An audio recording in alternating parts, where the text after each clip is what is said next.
就冒着那个冒犯主办单位的风险，跟他们说，我可以邀请他们上台吗？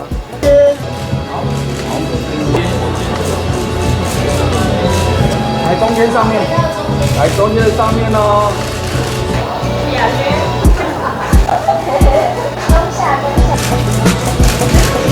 来中上面，来中。型号吴启宏，21岁，身高189公分，体重74公斤。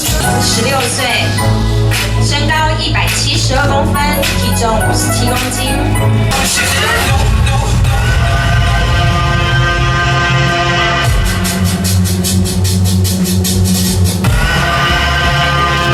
这种一度差一点就是取消。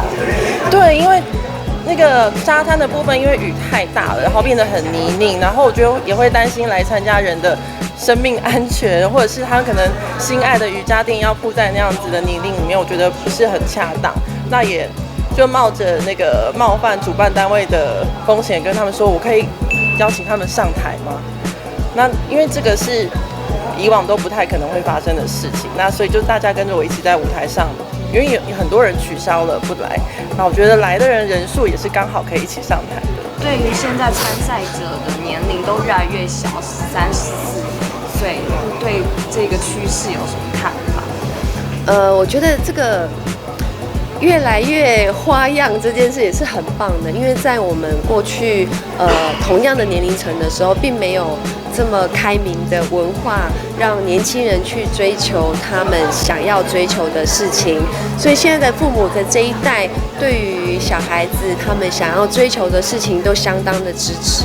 那这是非常好的，因为他们可以及早的去实现自己对于这个工作的想法，然后对于自己的人生也有更大的掌握。所以我很乐见这个事情，因为毕竟我自己以后也会面临到我的小孩提出这样子的要求，说他想要去追梦，那我也是100%的支持。那如果他们就是小孩想要踏入演艺圈的话，就是你会给他们什么建议吗？或者是还是支持？